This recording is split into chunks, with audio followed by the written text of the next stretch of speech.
diversos modais e uma estrutura a ser aprimorada no estado mais rico e mais importante do país.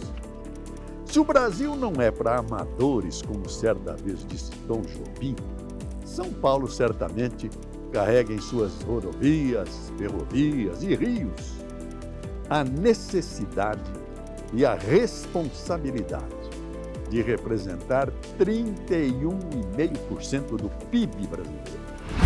Não é à toa que são mais de 5 bilhões de reais investidos em 1.500 quilômetros de rodovias, 6 bilhões de reais anunciados para a reestruturação da malha ferroviária e um grande investimento para o transporte de cargas via hidrovia Tietê-Paraná. Além disso, a gestão do Departamento Hidroviário, responsável pelas diversas travessias litorâneas, e também o controle dos 31 aeródromos espalhados pelo interior do estado, também tiram o sono do secretário de Logística e Transporte do Estado, João Otaviano Machado Neto, meu convidado de hoje neste Vamos Falar do Brasil. 33 anos de experiência na gestão pública, Otaviano é formado em Engenharia Civil, já foi presidente da Companhia de Engenharia de Tráfego, secretário municipal de Mobilidade e Transportes e secretário municipal de Gestão. Desafiado por João Dória a desenvolver um sistema de transporte seguro, rápido, econômico e integrado, ele tenta buscar soluções sustentáveis e criativas em um estado que parece um país. Talvez em meio à pandemia, uma das maiores dificuldades enfrentadas por ele seja lidar com dramas brasileiros já cunhados em célebres frases do intelectual Milton Santos, que dizia: no Brasil, aumenta o número de letrados e diminui o número de intelectuais. E um dos dramas da sociedade brasileira é a perda do bom senso e a adoração da irracionalidade.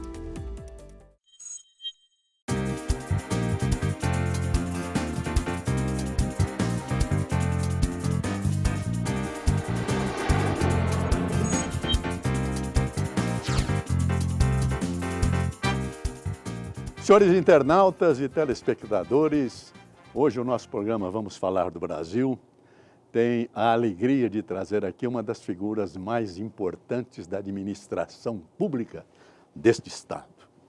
Mais de 30 anos dedicados à administração pública deste estado. O seu perfil já foi apresentado na nossa abertura, dirigiu CET, Prodan, engenheiro formado pela Mauá. Aqui está João Otaviano Machado Neto, nosso secretário dos Transportes e do Planejamento. Secretário, muito obrigado pela sua presença aqui no nosso programa. Eu é que agradeço, um privilégio de estar aqui junto com você. E vamos falar do Brasil, vamos falar de São Paulo, porque ao falar de São Paulo a gente fala do Brasil. Isso aí, isso aí. Bom, nós vamos falar de portos, de aeroportos, de estradas vicinais, que é a sua matéria. Mas eu gostaria de começar com o CEAGESP. Como é que está a questão da chegada da produção brasileira na capital do estado? Qual é o projeto? O CEAGESP, hoje, representa um dos maiores problemas de mobilidade urbana da cidade de São Paulo. Falo isso como ex-presidente da CET, como ex-secretário de Mobilidade e Transportes do município de São Paulo. Ele está numa área que era distante do centro, uma área que não era foco de grande desenvolvimento. Hoje, ela é uma das áreas mais valorizadas de São Paulo, com prédios, com comércio, e ele ficou ali no meio. E o que acontece? Aquela logística de caminhões chegando no CEAGESP, ela atrapalha o desenvolvimento da cidade. O CEAGESP é muito necessário, ninguém tem dúvida disso, a importância dele. O que precisa é ter uma dinâmica nova, que era o projeto que o governo do estado tinha proposto ao governo federal. transformar ali num centro de tecnologia integrado, chamado CIT, um centro de incubadoras de tecnologia, e pulverizar o CEAGESP, quer dizer, criar outras possibilidades no entorno da cidade de São Paulo, nas rodovias. E esse era o grande projeto. Quer dizer, não era um só, então. Serão vários centros de recepção de mercadorias às margens das estradas que chegam. Exatamente. Essa é a ideia. Exatamente. Você imagine, o produtor de Suzano, ele não precisa cruzar a cidade inteira para trazer aqui. Ele pode ter ali na altura da Ayrton Senna, em algum ponto ali da Carvalho Pinto, um grande centro. E as pessoas vão se abastecer ali, assim como na Bandeirantes. Por quê? O governador João Dória autorizou, e ele teve uma visão muito de futuro, em que houvesse uma mudança, Josevão, no acesso às rodovias chamadas rodovia classe zero. As rodovias classe zero, elas são rodovias de pista expressa, onde você tem o deslocamento ponto a ponto. Você é o Rodoanel, você tem a Ayrton Senna. Por quê? Porque você não quer ter grande congestionamento gerado pela confusão de um trânsito local com uma via expressa como essa. Então, o governador autorizou que nós fizéssemos estudos. Em casos de utilidade pública, você pode criar um acesso.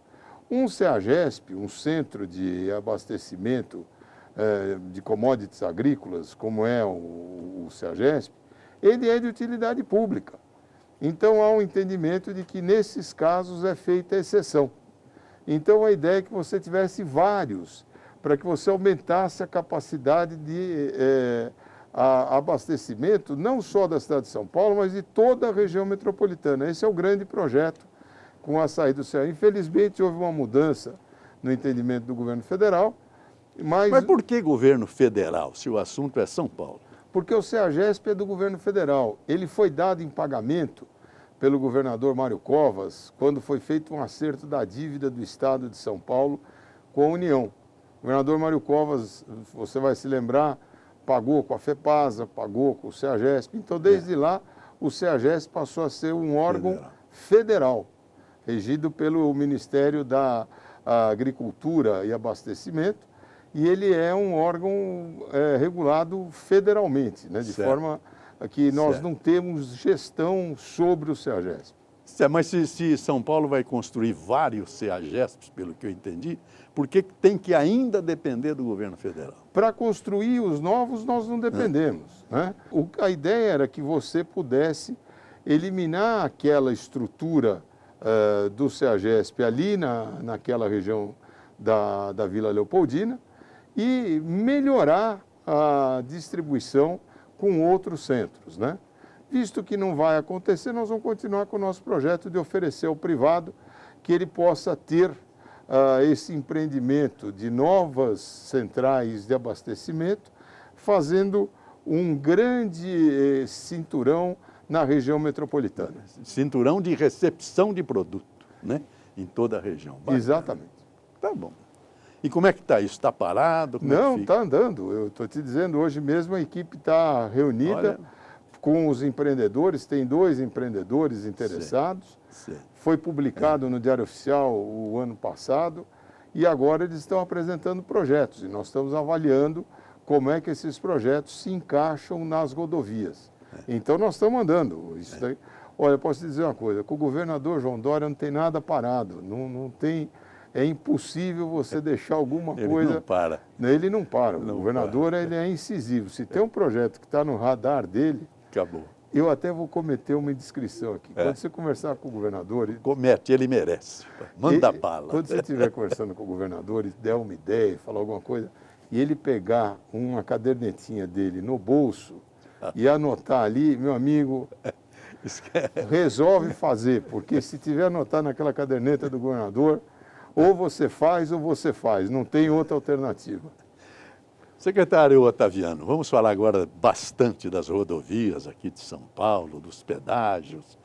Vamos falar de portos, aeroportos, que para isso o senhor está aqui. Para apresentar tudo o que nós temos de grandioso, de belo e necessário para a população brasileira. Começar com as rodovias. Eu vi uma entrevista, aliás, eu vi várias entrevistas suas para me preparar para essa entrevista. Fiquei impressionado com o número que você deu, que há 12 mil estradas vicinais em São Paulo. E que também, diante dessas estradas, o senhor vai começar a atuar. Como é que está isso? Qual é a importância de destinar verbas para as estradas vicinais? Quer dizer, vamos esquecer Castelo, Raposo, Bandeirante. Estradas vicinais. Joseval, a estrada vicinal talvez seja o ponto mais importante da matriz logística do Estado. Por quê? Vamos pegar uma situação muito simples. Você tem uma fazenda, uma produção no campo. Essa produção, depois de colhida, ela precisa ir para o seu destino final, que pode ser um graneleiro no Porto de Santos, pode ser uma estrutura num CEAGESP, ou no interior, em outros, né? Porque são vários CEAGES, nós temos na capital, no estado tem vários. Sim. Então você tem a produção do campo. Para eu retirar essa produção do campo e colocar numa rodovia, eu preciso fazer essa conexão. E essa conexão é feita via uma rodovia vicinal, que na maioria das vezes é uma estrada municipal. E os municípios não têm recurso, nem técnico, nem financeiro, para fazer a manutenção, porque você precisa ter projeto de drenagem, projeto de asfalto, do piso, do pavimento. Muitas vezes você precisa de uma obra de arte, que é uma pequena ponte. Essas rodovias, elas são revestidas da maior importância, porque são elas que vão garantir a saída do produto da indústria ou do campo para chegar nos eixos rodoviários, nos corredores logísticos e aí atingir o seu destino final.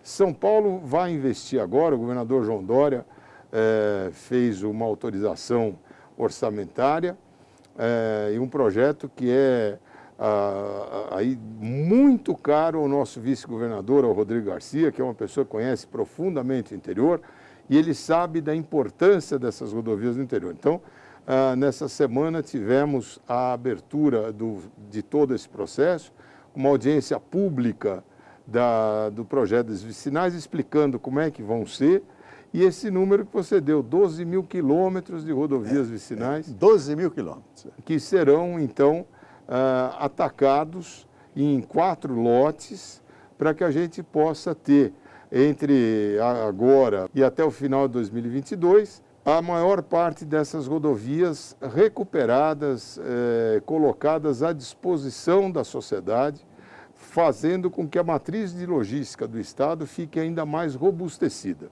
Aqui em Suzano, né, representando o governador João Dória, fazendo a entrega da SP da Duchém, da estrada da Duchém, que liga um importante bairro aqui de Suzano, né? Uma rodovia de 5 quilômetros que foi completamente recapeada e melhorada, melhorando aqui o acesso dos moradores dessa região.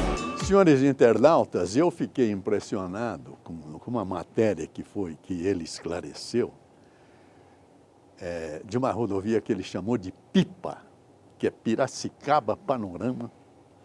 Eu não sei a extensão disso, ele vai esclarecer. Mas essa será, ou já é, não sei, uma chamada rodovia inteligente. O que é isso, secretário? Olha, essa rodovia que vai de Piracicaba e Panorama, nós chamávamos até a licitação, e aliás foi a licitação que pagou o maior ágio na história, né, aqui em São Paulo, na história do Brasil, das concessões rodoviárias, mais de 7.000% de ágio.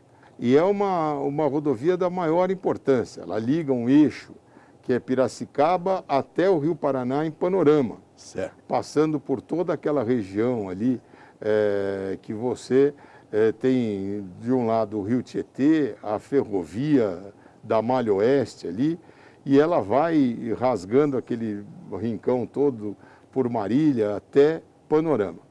São 1.237 quilômetros, passa por 52 municípios. Esse é um momento histórico na vida do país e de São Paulo, a maior concessão pública da história. E ela tem uma característica muito interessante de ser, como você falou, uma rodovia inteligente. O que vem a ser uma rodovia inteligente? É isso que eu queria saber. Então, vem um primeiro desafio. é uma concessão, e aí depois da concessão o nome dela passou a ser Eixo São Paulo. É uma concessão de 30 anos. Nós não conseguimos dizer qual é o tipo de veículo que vai estar nas estradas daqui a 10 anos. Tem coisas que hoje já se consolidam, como, por exemplo, o que se chama de internet das coisas, no jargão da tecnologia, aí, o IoT, Internet of Things, em que você consegue fazer a estrada conversar com o automóvel e o automóvel conversar com a estrada. Como é que funciona isso? Eu, em vez de ter lá, por exemplo, uma tinta como a que nós temos hoje, que é a tinta de borda, a tinta branca, que pinta a borda a margem da rodovia. Da rodovia. Hoje é uma tinta inerte. Já existe no mundo essa tinta inteligente. Ela manda um sinal para o veículo e ele calcula a distância que ele está dessa tinta. Ele lê a tinta. E ele sabe, Mas por exemplo... Mas carro não existe ainda no Brasil? Já existe? Alguns carros já estão circulando com isso, viu? É? Vocês podem fazer propaganda de carro aqui, mas tem já alguns que estão circulando com isso. Então, por exemplo, ele lê a linha de borda, lê a linha de centro, ele calcula a posição dele. Ele consegue receber uma informação sobre a velocidade no trecho da estrada. Esse trecho, a velocidade é 80. Então, o veículo recebe, por exemplo, que aquele trecho é uma velocidade de 80 km por hora. E ele se programa para aquilo. Então, tudo isso de maneira que você vai ter aí sinalização inteligente. Por exemplo, as nossas velhas, o nosso velho olho de gato na estrada, né? Que é a taxinha. Hoje, que brilha à noite, é bonito. Aquilo lá ilumina a estrada. Ela tem um papel fundamental hoje na disciplina viária. Então, por exemplo, eu hoje tenho a taxinha inteligente. Ela tem a cor branca, vermelha, verde e amarela. Não, mas é a luz do carro, como é que... Então, ao invés de eu ter só uma taxinha passiva, ela é ativa, controlada pela internet das coisas que está na estrada. Espera aí, aquelas luzinhas serão controladas pela internet? Pela internet. Então, você pode ter, por exemplo, um trecho de via. Você fala, neste momento, ninguém vai ultrapassar por conta da velocidade média. Elas ficam vermelhas. E você tem um outro dispositivo, que são as câmeras de reconhecimento óptico, que faz a leitura da placa. Então, se o sujeito passar de uma faixa para outra com a taxinha vermelha, ele é autuado. E você tem ali, por exemplo, né, a entrada do acostamento demarcada. Se ele passar para o acostamento e for aquele fominha, que todo mundo parado, né, ele vai comer pelo acostamento, ele vai ser autuado. Isso nós já estamos fazendo. Então, porque hoje, porque é um negócio inovador. Hoje é a faixa dupla, que a gente não pode atravessar e podar. Então, a taxinha vai ficar vermelha, aquelas luzinhas serão vermelhas, não pode podar, é isso? Exatamente. Vai mudar o conceito de dirigir? Vai, porque vai mudar o conceito do automóvel. Imagine o seguinte, daqui a uns 10, 15 anos, a concessão é de 30. No meio dessa concessão, você vai ter o veículo autônomo. Você está na estrada num veículo sem motorista. E o veículo vai se comunicar com os outros veículos e vai se comunicar com a rodovia. Então, isso é uma rodovia inteligente. Ela é uma rodovia também carbono zero, com emissão balanceada ao longo da rodovia, porque é um programa de compensação ambiental calculado a partir do consumo energético dessa rodovia. Então, por isso que ela foi muito importante, porque ela traz uma série de inovações. E a Pipa Piracicaba já está assim? Já começou. Olha. É claro que essas inovações todas serão feitas ao longo dos 30 anos. Mas ela, por exemplo, a questão do balanceamento de carbono, ela já começou. E outras coisas, né? Por exemplo, hoje, muitas coisas vão acabar mudando, Joséval. Aqui em termos, por exemplo, da legislação. Você que é um apaixonado pelas leis aí, o Código de Trânsito Brasileiro, ele determina uma situação pontual. A velocidade naquele trecho não muda. Você Certo. pôs a placa ali, É aquilo. é aquilo lá. Ora, tem um conceito dinâmico da rodovia. Tem hora que a rodovia está cheia, tem hora que a rodovia está vazia. Por que eu tenho que ter a mesma velocidade? Nos dois casos. Então eu posso ter a velocidade definida pela ocupação da rodovia, Sei. posso ter a velocidade definida pela geometria da rodovia e posso ter nesses limites uma alteração. Isso tudo será informado pela internet por uma central por uma central que administra a Exatamente. rodovia. Então, ao invés de você ter aquela placa fixa, metálica lá, né? Sei. Você vai ter uma placa dinâmica. Naquele momento, a velocidade mudou. Então, você vai ser obrigado a andar mais devagar ou vai ter a oportunidade de andar numa velocidade próxima da velocidade limite da rodovia. Isso tudo é para você melhorar a segurança da rodovia. Sei. Então, são coisas que esta tecnologia mais moderna, ela passará a fazer parte de todas as concessões aqui no estado de São Paulo. Deixa eu interromper o secretário e falar também do nosso interesse. Essa inteligência, secretário, pode ser aplicada também nas tarifas? Sem dúvida alguma. Ou seja, haverá uma tarifa menor em determinado horário? Se eu consigo conversar com a rodovia, eu posso, Sei. por exemplo, dizer o seguinte: caminhão, em vez de ficar num congestionamento na marginal aqui, eu crio um corredor logístico com uma tarifa diferenciada, por exemplo, da madrugada do domingo à madrugada da quinta-feira. Eu estou te falando isso porque nós estamos estudando isso já. Sei. E naquele corredor, ele terá um incentivo tarifário em que a tarifa vai diminuir, para ele andar naquele horário. Porque hoje é o mesmo preço, né? É o mesmo preço. No caso da pipa, ela já tem 3 alternativas de tarifa. Uma é essa, tarifa do horário diferenciado. Sei. Ela pode ter a tarifa ponto a ponto. Hoje, se você entrar em Piracicaba e for a Marília, você vai pagar o mesmo pedágio. Se eu tiver um pedágio ponto a ponto, se eu for de Piracicaba a Marília, eu pago tanto. Se eu for de Piracicaba a Panorama, eu vou pagar mais. Então, ela já tem isso no edital, no contrato dela, ela tem prazo para implantar isso, né? Sei. Assim Isso tudo é dinheiro privado do concessionário. Dinheiro privado do Não tem concessionário. dinheiro público. Não tem dinheiro público. E outra coisa que tem já nessa rodovia, que foi uma grita, tá pondo pedágio aqui, tá pondo pedágio ali.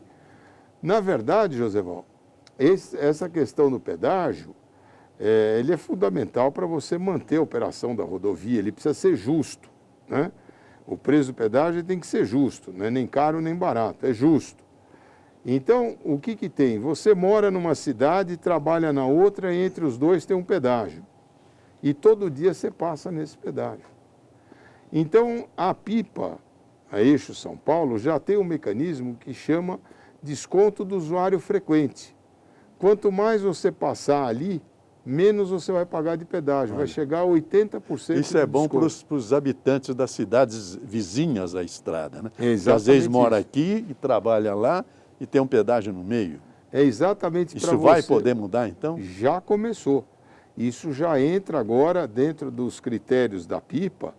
Ela já tem prazo para implantar o desconto de usuário frequente. Pois a praça de pedágio, ela interferiu no trânsito entre 2 municípios, ele vai lá e dá o desconto e ele faz parte do equilíbrio do contrato que foi licitado. Aliás, isso começou com a turma de Alphaville, né? Que ia trabalhar em Alphaville e queria um desconto. Eu não sei nem como está isso.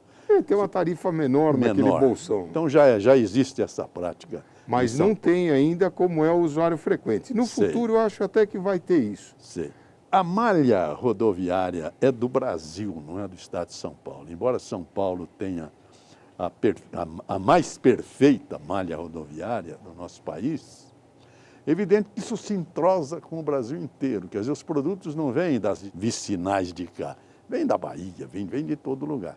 Como é que está o entrosamento com o governo federal nesses entroncamentos com rodovia estadual e federal?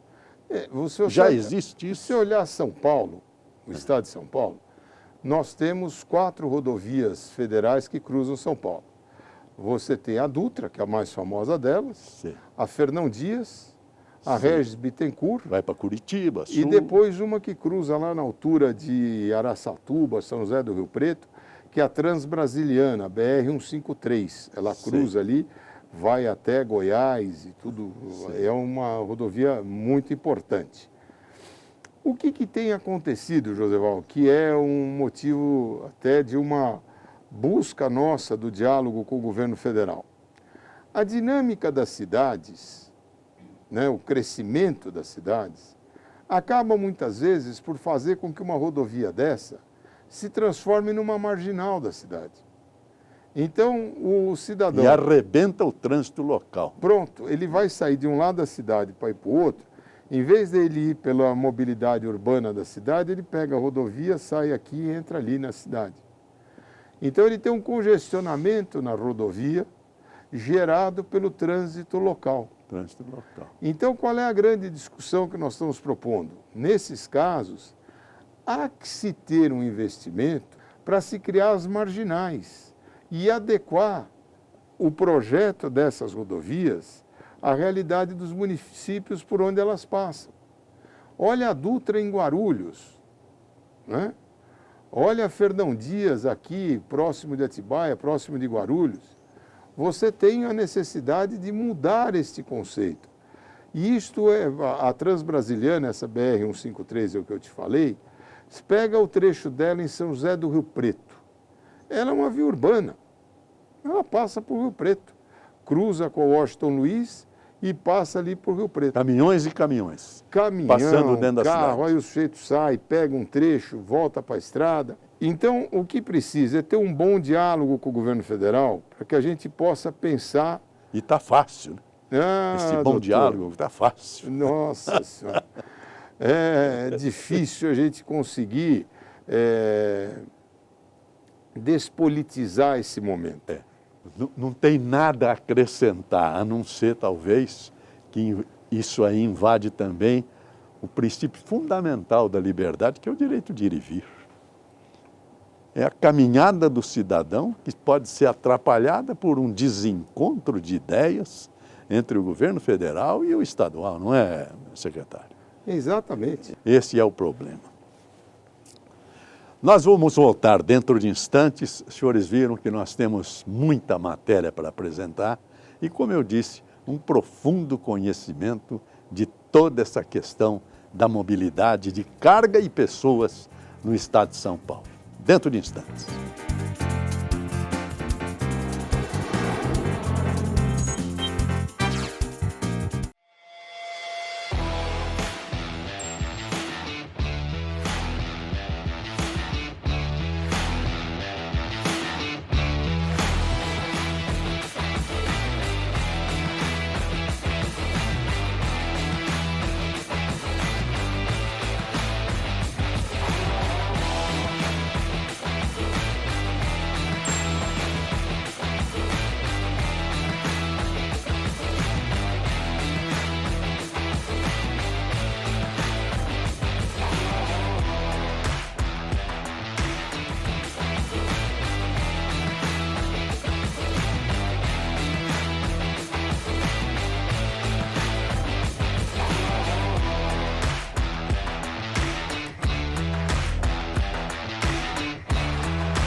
Senhores internautas, estou aqui saudando a todos os internautas e telespectadores para divulgar o nosso programa Vamos Falar do Brasil, que tem o projeto de mostrar o que é o nosso país. A primeira frase que eu usei vale até hoje: o que apodreceu no Brasil foi a República.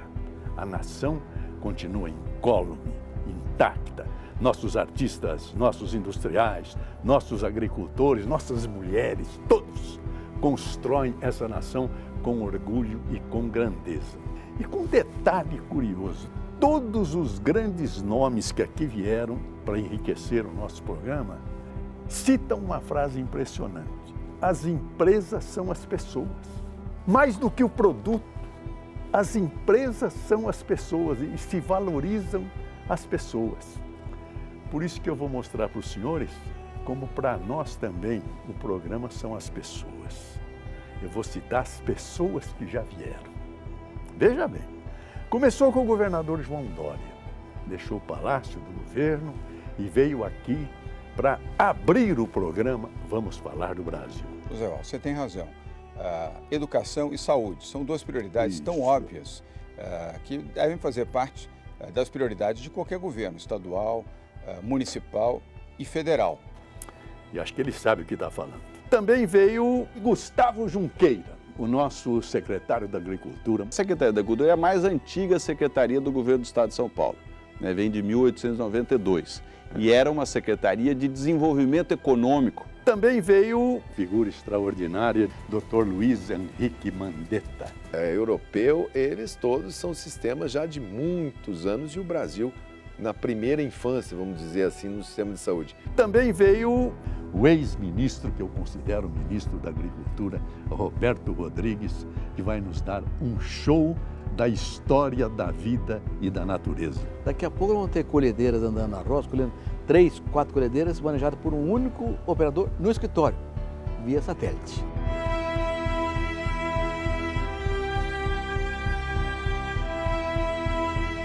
Veio também Luísa Helena. Prazer estar com vocês aí, muito grande, principalmente falar do Brasil. O sucesso nada vem fácil, né?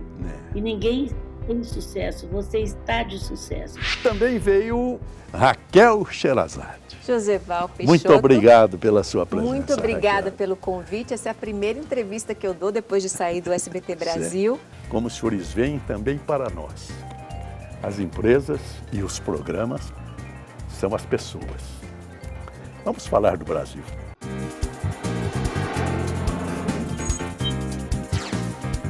Senhores internautas e telespectadores, senhores viram que nós estamos hoje tomando conhecimento da caminhada para o futuro do nosso Estado no plano da mobilidade nas nossas estradas e nas nossas cidades. Uma pergunta, os caminhoneiros têm uma vida dura, como o senhor falou. O Estado tem jeito de melhorar a situação dessa gente, sei lá, dando alimento, postos de repouso, alguma coisa a sua secretaria planeja para isso? Eu vou te dar o exemplo do que nós já fizemos durante a pandemia. Sim. Foram entregues mais de 400 mil kits de alimentação, um número parecido com mais 200 mil kits de higiene. Foram liberados locais onde haviam as balanças, a pesagem foi suspensa e nesses locais eles foram transformados em pontos de apoio ao caminhoneiro.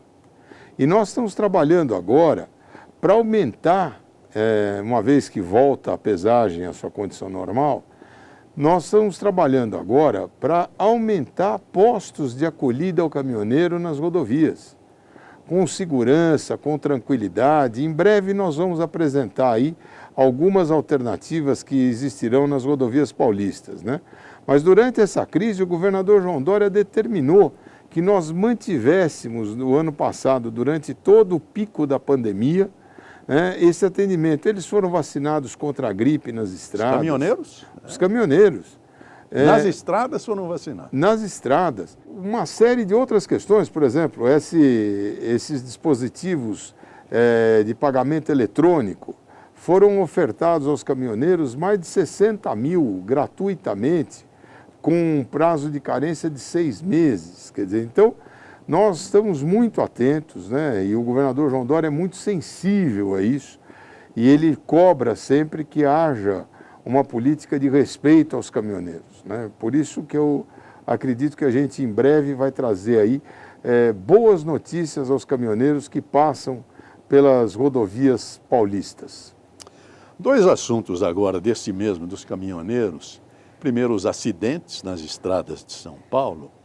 E segundo, o roubo de carga. Eu sei que não é da sua secretaria, mas há um entendimento do senhor com a Secretaria de Segurança, porque é trágico, né? O roubo de carga nas estradas do Brasil inteiro, né? Aqui em São Paulo tem uma ação muito forte, que é o Rodovia Segura, conduzido pelo meu colega, o general João Campos, que é o secretário da Segurança. junto com a Polícia Rodoviária, a valorosa Polícia Rodoviária, Joseval, tem um grupo, a polícia inteira merece o nosso respeito. Polícia Rodoviária. Mas a Polícia Rodoviária, eu vou te falar uma coisa, eles estão na estrada com chuva, com sol, de madrugada, de dia, eles estão todos empenhados na segurança das rodovias. Resultado disso, caiu o roubo de carga. Caiu. Eu não saberia lhe dizer agora o percentual, mas houve uma queda significativa do roubo de carga. Houve um aumento significativo da apreensão de droga, arma, veículos roubados, com esse programa que chama Rodovia Segura, que envolve, além da Polícia Rodoviária, a Polícia Local. A Polícia Militar é uma força pública exemplar aqui em São Paulo. Então, a ação dela é uma ação da melhor qualidade. E nós atuamos juntos com a polícia. As nossas equipes, tanto das rodovias concedidas quanto do DR, elas têm uma relação direta com a polícia. Então, por exemplo, nós temos hoje o uso de drones para fazer a fiscalização das rodovias. É imagem compartilhada com a polícia. A gente compartilha a imagem do drone do DR com a polícia, os drones das rodovias privadas, as imagens das câmeras de todo o sistema rodoviário é compartilhado com a polícia. Eu não sei se você conhece um sistema que chama Detecta. O Detecta é um sistema da polícia ligado às câmeras da polícia e das rodovias, na cidade também, em que você tem ali a anotação de interesse em alguma placa. Ou ela está envolvida num furto, ou ela está envolvida num sequestro, ou ela é objeto de uma perseguição naquele momento. Essa placa, ao passar num radar, uma das câmeras de OCR que nós temos, ela vai para a central da polícia. Imediatamente lá no Copom, ele alarma e mostra na tela onde está. Onde está e por onde está passando. E já faz o despacho da viatura ou das viaturas mais próximas para fazer a interceptação. Secretário Otaviano, e os investimentos, é tudo concessão? Ou há investimento público, principalmente estradas vicinais, não tem concessão? Como é que está isso? E o senhor tem algum projeto, ou o Dória tem algum projeto de construir, sei lá, uma grande estrada em São Paulo, ou não? Não está fora de propósito. São Paulo já tem as grandes estradas construídas. Elas foram concedidas. Se você olhar, a malha viária de São Paulo hoje, ela bate aí em 25 mil quilômetros, dos quais você tem aí uma coisa parecida com 9 mil e tanto nas concessões e mais cerca de 14, 15 mil no DR. Então, o DR é do Estado. O DR é do Estado. É dinheiro público. Dinheiro público. Então, tudo que o DR faz é orçamento direto. Então, as vicinais, esse ano temos aí R$1,5 bilhão de reais para investir em vicinais, é dinheiro do Estado. As rodovias que o DR administra, entre elas você citou agora há pouco, a Raposo Tavares, no trecho de Itapetininga até Ourinhos, um investimento de 700 milhões com um recurso do Banco Mundial e a contrapartida do Estado. Quer dizer, então o DR tem projetos da maior importância. Aqui mesmo em Mogi, o trecho de Arujá, Mogi-Dutra, o DR administra Mogi-Bertioga. Quer dizer, então você tem estradas, né, da maior importância no Estado que são custeadas com recursos diretos do Tesouro. As concessionárias têm um plano de investimento que é dado no ato do contrato, quando ele assume aquela responsabilidade editalícia lá, e ele vem com um contrato que já prevê um plano de investimento ao longo dos 30 anos. Então você tem ali dinheiro privado cuidando das rodovias concedidas. E as outras rodovias, o DR, através do Tesouro, vem fazendo conserva, manutenção, sinalização horizontal, sinalização vertical, radares, câmeras de OCR, dispositivos de controle de tráfego. Tudo isso é investimento direto, José, investimento direto do governo do Estado de São Paulo. Agora, secretário, uma besteira minha, vai. Eu cheguei a falar na Jovem Pan algumas vezes, mas às vezes o senhor está na Castelo, o senhor está no Rodoanel, está congestionado e tem uma placa, congestionamento no quilômetro tal, acidente no quilômetro. Só que eu já estou na rodovia, não posso nem sair dali.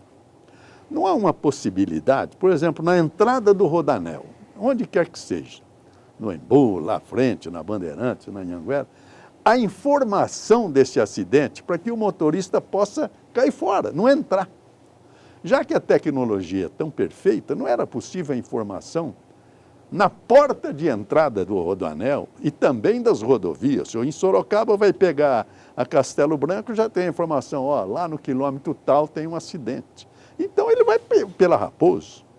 Não é possível isso, secretário? É possível, isso faz parte de uma das novas plataformas de tecnologia, como nós falamos das rodovias inteligentes, Sim. onde você tem o que a gente chama de sistema preditivo. Eu vou te dizer outras coisas além disso. Eu vou te dizer também, você está entrando na rodovia agora e na próxima 1 hora vai aumentar o congestionamento dessa rodovia. Porque às vezes você pega a rodovia, você está tranquilo, vai tranquilo. Lá. Aí daí você passa 20, 30 quilômetros, você pega um congestionamento. Empaca tudo lá. E ele começa a ter o rabo de congestionamento dele crescendo.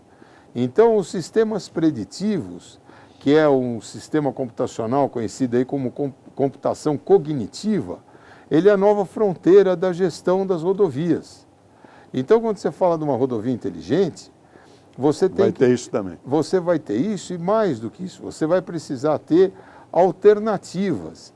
Olha, se você está aqui, eu vou te dar uma alternativa na rodovia, onde eu posso ter uma barreira permanente, né? Ou uma barreira transitória. Então, por exemplo, se eu tenho lá uma situação em que eu tenho capacidade de fazer uma alternativa na rodovia, se houver o congestionamento, eu crio uma faixa reversível, crio uma saída para uma pista local, de maneira que isso tudo faz parte dessa nova fronteira, José Valdo. Novo conceito de rodovia inteligente. E que se chama computação cognitiva. Muito bem. Quando acaba o congestionamento do Tietê e da Marginal do Pinheiro? Olha, é impressionante, né? E eu vou dizer o seguinte... Isso é o Rodoanel, né? São os caminhões que vêm ali, né? Com o Rodoanel Norte vai melhorar muito. Vai melhorar muito. Mas o problema é o papel estratégico dela na cidade. Você vai de um ponto da Zona Leste até a Zona Oeste, a única alternativa que você tem é o sistema das marginais. Então, as marginais têm um papel nevrálgico na cidade e elas ligam as principais rodovias. Então, vamos lá. Você pega a marginal do Tietê, chegada da Anhanguera Bandeirantes, você vem com ela aqui na frente, você vai ter a Dutra, a Fernão Dias, a Ayrton Senna, Castelo Branco. Então, olha só o que significa, a Ayrton Senna, desculpe, Carvalho Pinto. Olha só o que você vai ter aí de alternativa, né, para que hoje as pessoas façam a conexão com os eixos rodoviários. Com o Rodoanel Norte, muita dessa carga vai ser desviada para essas rodovias, para esse trecho da rodovia. E você vai evitar as marginais. Então, isso deve trazer um grande conforto para os usuários da marginal, principalmente da marginal do Tietê. Ela é fundamental. Eu aprendi com o governador Alckmin, numa entrevista, que a gente observa a despoluição de um rio no comprimento da sujeira que tem o rio, e não no local onde a gente está. Então ele diz que à medida que você investe, vai diminuindo a imundície do rio. Não sei se é assunto seu, a despoluição dos rios, mas deve ser, porque as hidrovias também é com o senhor. Como é que está essa imagem da despoluição dos nossos dois rios, Pinheiros e Tietê? A hidrovia é nossa, sim, mas o trecho fora da cidade de São Paulo, o trecho de 800 quilômetros que vai praticamente de Piracicaba até o Rio Paraná. Né? Então. Mas eu posso lhe falar do programa de revitalização do Novo Pinheiros. Está sendo conduzido pelo meu colega da Infraestrutura e Meio Ambiente, o Marcos Penido, né? E eles fizeram um projeto, Joseval, sensacional, que é o seguinte: eu não vou ficar correndo atrás da sujeira no rio, eu vou evitar que a sujeira chegue no rio. Então, através da Sabesp, foi feito um mapeamento, eu não saberia dizer agora, do número de residências em toda essa região aqui, na região do Brooklyn, na região ribeirinha do Rio Pinheiros, né, que não tinham tratamento de esgoto. Então está sendo feita a coleta de todo esse esgoto para levar para a estação de Barueri, de maneira que esse esgoto não chega mais no Rio Pinheiros. O governador João Dória fez um desafio ao secretário Marcos Penido, né, que em 2022 ou o rio está despoluído ou ele vai nadar no Rio Pinheiros, né? É castigo. E eu não vi o Penido entrar em escola de natação ainda. Então, quer dizer, ele está apostando que ele vai despoluir e vai conseguir. Vai conseguir, que está fazendo um grande trabalho. A propósito, já que entramos no assunto dos rios, como é que estão as nossas hidrovias e o transporte pelas hidrovias, que é o Tietê e o na verdade é o Rio Tietê. É o Rio Tietê. Olha, nós temos essa hidrovia, são 800 quilômetros em São Paulo. Ela tem o principal porto fluvial aqui de toda a região sudeste, que é a cidade de Pederneiras, onde você tem um entroncamento multimodal entre ferrovia, hidrovia e rodovia. E ainda há um pequeno aeroporto em Pederneiras também. Não diga. De maneira que Pederneiras é um centro nervoso da hidrovia. Quer dizer, ali centraliza, encontram-se a carga que vem pela estrada de ferro, pela rodovia e pela hidrovia. É isso. E Pederneiras tem condição para receber tudo isso? Tudo. O terminal de Pederneiras hoje é o principal, como eu lhe digo, fluvial da região sudeste. Aí. E você, através de Pederneiras, você vai descendo o Rio Paraná, descendo o Rio Tietê até o Paraná, né? E você vai passando por diversas outras cidades em que você tem as eclusas, por exemplo, Ibitinga, Barra Bonita. Rio Preto deve ter, né? E você tem ali uma série de ações que estão sendo feitas. Por exemplo, esses dias mesmo nós trabalhamos com o derrocamento, a retirada de rochas submersas em Ibitinga. Em breve vamos fazer... Para aprofundar o leito do rio? Para você melhorar a calha do rio, para que você possa ter as barcaças andando e fazendo, vamos dizer, até a possibilidade de ter os dois sentidos. Né? Quando vem essas secas famosas para a hidrovia... Pois é, essa é uma das grandes crises que a gente tem com o chamado Operador Nacional do Sistema Elétrico, né? Há uma prioridade na geração de energia. Então essas eclusas, elas trabalham de maneira a oferecer a maior capacidade para a geração de energia. Há um limite mínimo, né? O calado do Rio Tietê nesse trecho é de 2 metros, e você precisa ter esse calado livre para que haja a navegação. Mas é uma discussão, viu, José? Sempre quando tem a seca, é uma grande discussão. É um problema. E os nossos portos estão sendo privatizados? Como é que está essa história? Aliás, não os portos também, mas vamos falar primeiro dos aeroportos. Como é que estão? Os aeroportos, aqui em São Paulo, nós temos 22 aeroportos estaduais. E aeroporto com capacidade de 1 milhão de passageiros ano. São José do Rio Preto, Ribeirão Preto, tem capacidade de cerca de 1 milhão de passageiros ano. Temos aeroportos especializados em manutenção de aeronave executiva. Você citou Sorocaba. O aeroporto de Sorocaba é uma das maiores referências do país hoje para a manutenção de aeronave executiva. Então você tem uma característica enorme de aeroportos aqui. Foi feito um modelo, tem aí um processo de licitação para a privatização dos 22 aeroportos. Nós estamos nos últimos trâmites agora, chegando aí à fase final para a publicação do edital. E em breve nós vamos privatizar os 22 aeroportos estaduais aí. Bom, houve um grande projeto que chamou a atenção de toda a imprensa, que era o túnel Santos-Guarujá. Como é que está essa história, secretário? Olha, esse daí é o dilema mais falso que tem. Nós temos um projeto de uma ponte ligando Santos e Guarujá. E há a discussão do túnel, como se fosse inviabilizado pela ponte. É uma bobagem, José. O túnel é uma obra de mobilidade urbana. Ele pode ser feito. Qual que é o problema do túnel? Quem paga? Quem paga? A ponte vai ser paga... Que é caro, né? Custa quase 4 bilhões de reais. O Dória, isso é barbado. A ponte está pronta, o projeto está pronto, nós já apresentamos ao governo federal. É uma ponte na região da Lemoa, ela cruza o estuário ali até a Sei. Ilha Barnabé e Sei. chega até a rodovia Cônico Domênico Rangoni.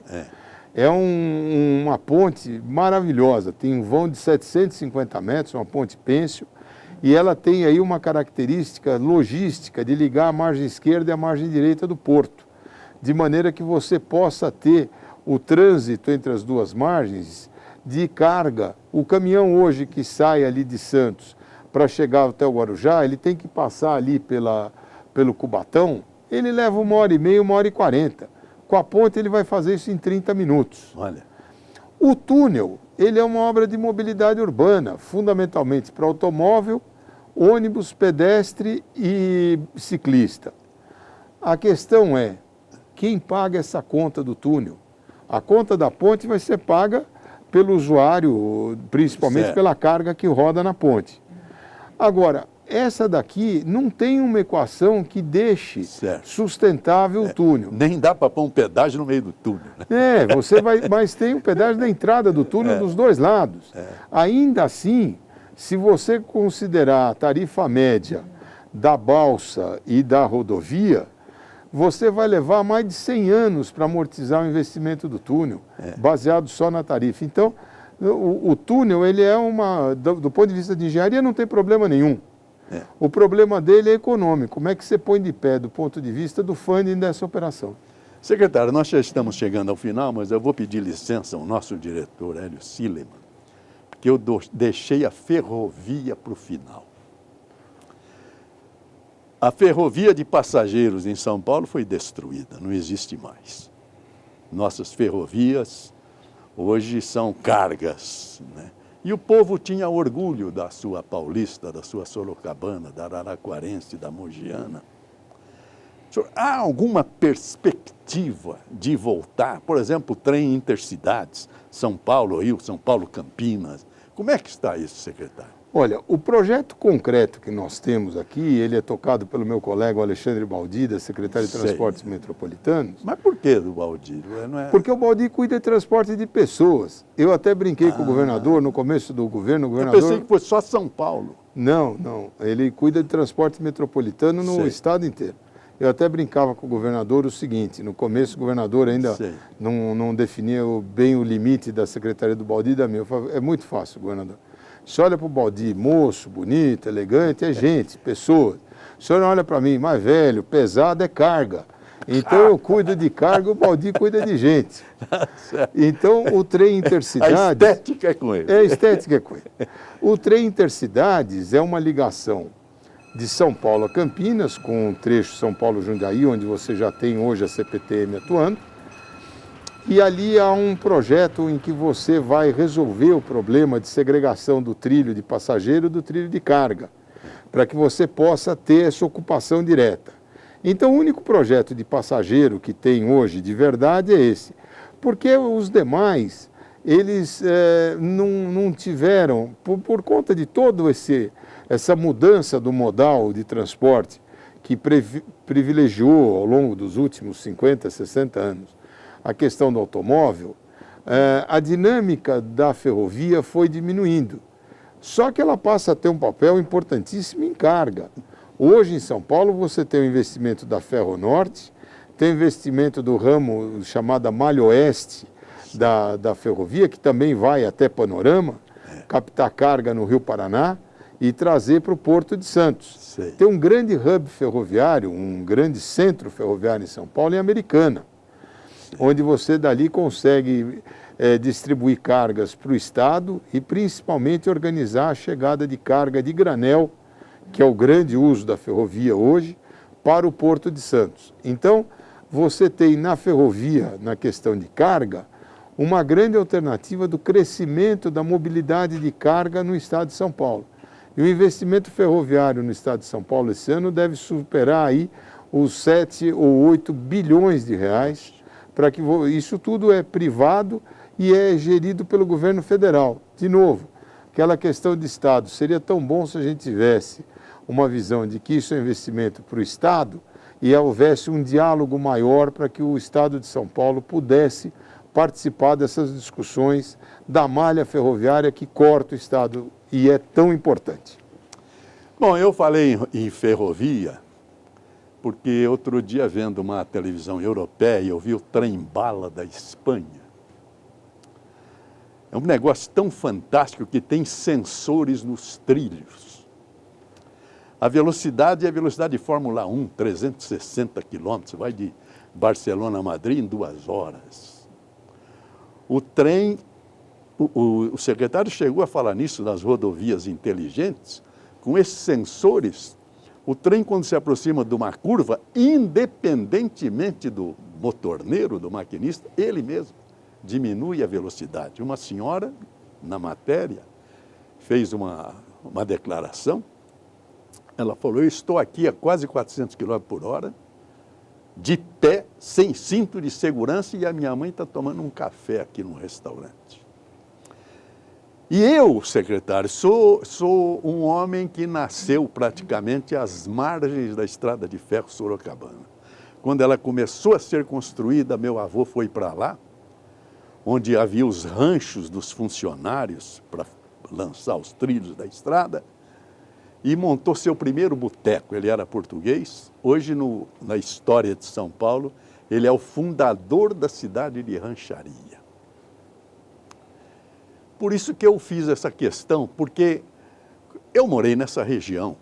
Havia 4 trens de passageiros. Era o misto, que era o mais barato, com carga. O trem de passageiro, esse era o nome, que era marrom, o Ouro Verde e o trem de luxo. Tudo isso nas rodovias de passageiros. Por isso eu quero terminar o programa com uma homenagem ao senhor, com o Catulo da Paixão cearense, falando do trem de ferro. Num trem em grande disparada, pais e filhos corriam e ambos o que viam. Os penedos, os arvoredos, as matas, os horizontes, tudo a correr com a rapidez do vento tresloucado. O Petis, o filho, perguntou, papai, por que tudo ao lado está correndo tanto e o trem daqui não sai? Os passageiros riram, porque na verdade era o trem que corria e não as árvores. Todos riram, menos um que, segundo o Catulo, era um poeta.